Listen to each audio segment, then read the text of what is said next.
Hello, today I wan welcome una to another episode of Law in Pidgin. My name na Hope Azimuchi Azeri.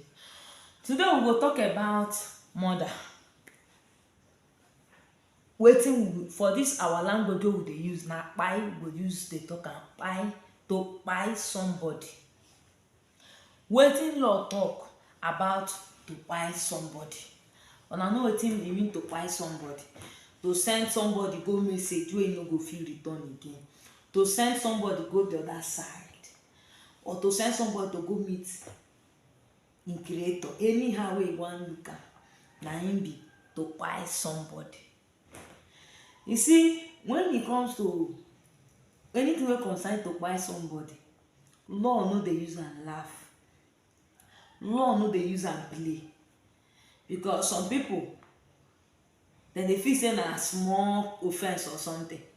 You see, to kpai somebody, after this video, for the next video I go tell una the defences wey dey available to somebody wey kpai somebody. So law talk say the law wey we go use talk about this kpai na Criminal Code Act. States dem get their own criminal code law. For north dem get penal code law. Na still the same thing. Now the law wey we go use na section 315, 316, 317 and 319 of Criminal Code Act. Section 315 na im tell us say if you kill, make una sorry, I no wan make Uncle mark me. If you kpai somebody, oyibo call am house wey dey inside. I no know whether una understand wetin I mean. House wey dey inside, home wey dey inside. I no wan call the full name. I believe say una understand wetin I mean. Oyibo talk say if you do this thing wey you no get authority, you know say inside. So section 315 na im talk about say if you kpai somebody, you know say e get the kind kpai wey law mark, wey law talk say e dey legal. Like for example, say person wey be say the state don condemn you, state don talk say make dem kpai you, that kpai dey legal. So law talk say under that section 315 say anybody wey no get authority to kpai person, im kpai person, so im don commit the offence of kpai, or the offence wey the one wey dem dey call manslaughter. So law come dey talk say wetin be this kpai wey we dey talk about. Kpai na when you wan kpai somebody, like true you wan, let's say you wan kpai Mr. A. You carry for mind say you wan kpai Mr. A, you come kpai the Mr. A. That one na kpai be that. Another one again, wetin be kpai again? Kpai na when you do something to somebody, like you carry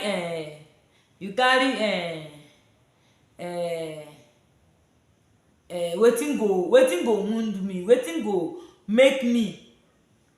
wound me well. I dey try to know how I wan take explain. I know say get how this word be, make Uncle Mark no vex. You do me something wey you know say that thing wey you do me go wound me, give me better strong this thing. That person come from there, kpai, you don kpai person. Another one na where you go do wetin dey unlawful. For example now, you go bank go collect money wey you know through like this. You wan go bank go thief, from there you come kpai if you no go kpai somebody, but as you dey do wuruwuru from bank, from there you come kpai somebody, you don kpai person.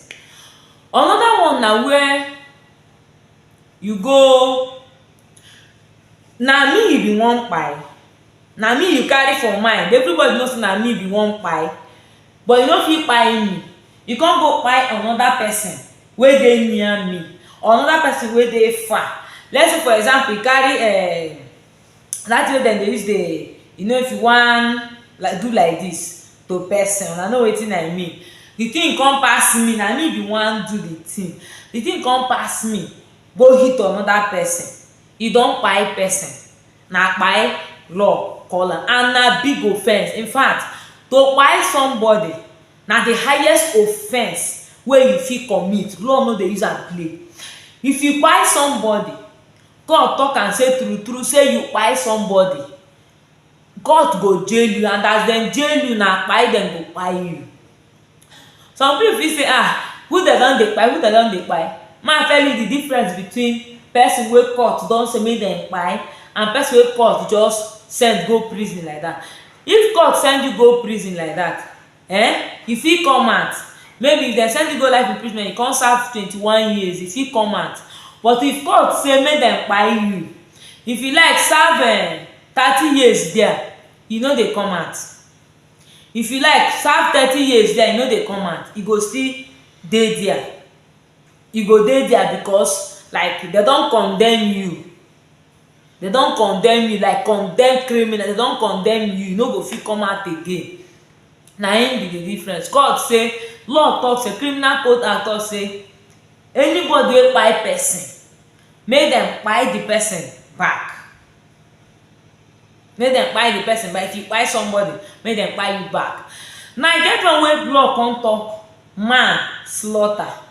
Dem use that one take differentiate this other kpai, so that if dem no fit hold you say you kpai somebody under to kpai person, dem fit hold you through this one. This one na where maybe you no carry for mind to kpai the person, like you no carry for mind to kpai the person, no be accident o, you no carry for mind to kpai the person come kpai. Na that one na manslaughter. I know. So to kpai person na very big offence. Now you don know. Wetin law dey talk be say, as e dey there, you no fit create life. Me I no fit create life. Oyibo don try, dem don do. Robot no be human being. You no go fit create life. No take the life wey you no go fit create. No attempt to, because you no get the authority. Nobody wey get the authority to take anybody, to kpai anybody, you no get the authority. So no try am. If you kpai somebody, dem go kpai you back. Law catch you like this, law go kpai person back. To kpai somebody na big offence, and if law catch you, dem go kpai you back. Now wey you don know, no do am, no think am, no do am. And if you try to kpai somebody, because sometimes you go try to kpai somebody, e come be say something stop you, or the thing no work, or that person God say that person e never reach. You try am to kpai somebody, na another big offence. If you try to kpai somebody, na life imprisonment. So if you try to kpai somebody, somehow police rescue the person or dem save the person, something happen, you no fit kpai the person again, you don still commit offence. Na life imprisonment. Now wey you don know, no do am.